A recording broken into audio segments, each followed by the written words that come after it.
Malakas po sa buong kapuluan, alas 7:38 na ng umaga. Ang oras hatid po sa inyo ng GSIS, maasahan ng Lingkod Bayan. Alright, Aljo, kanina nakita natin yung adventure ni Jules Guian sa Coron, Palawan. Talagang napakaganda dyan sa Palawan.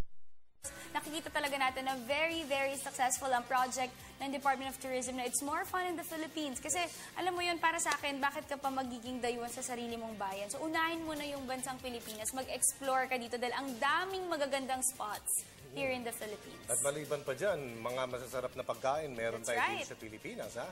At hindi masyado kamahalan kung ikaw ay pupunta sa ibang bansa. Sabi mo nga, why not puntahan natin? Uy, yung mga ibang lugar dyan sa Mindanao, ha? May magagandang lugar dyan at wag kayong matatakot dahil may mga pangambang iba eh. Baka may mga kung anong mga rebel na mga presensya, pero hindi po totoo yan. Ha? That's right, yung wala mga nang lugar po dyan sa ganyan. Mindanao, napakaganda, sa Soc-Sargen area, dyan sa Davao, Sultan Dencorte, Kudarat, napupuntahan na yan. Cotabato, open na yan. General Santos. Anyway, about magaganda. Siyempre, magaganda hindi lamang ang bansang Pilipinas, kundi ang mga Pilipina. Dahil pag-uusapan natin ang patungkol sa mga beauty queen. Alam mo ba, after 38 years, Aljo, nabuhay muli ang Miss Republic of the Philippines. At siyempre, alamin natin ang kanilang pre-pageant sa ETC.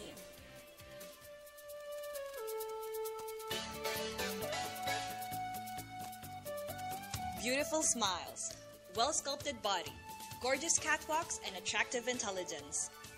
Yan ang ipinakita ng mga kababaihang lumahok sa Miss Republic of the Philippines. Actually, the Miss Republic of the Philippines is a rebirth after 39 years of being away. So we are actually relaunching it.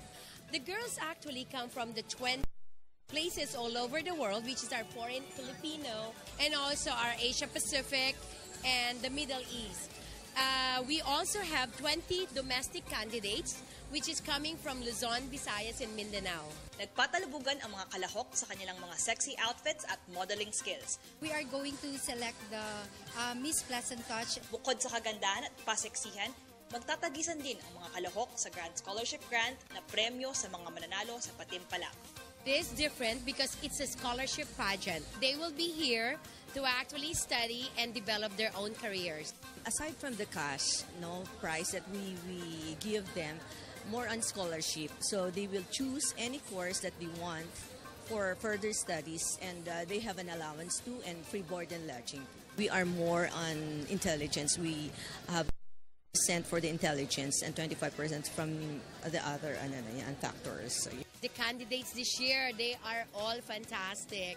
They're all coming from different sides of the world, and they are all very excited about the rebirth of Miss Republic of the Philippines. Sa panloob man o panlabas na aspeto, hindi kailan magmamaliw ang kagandahan ng mga Filipina.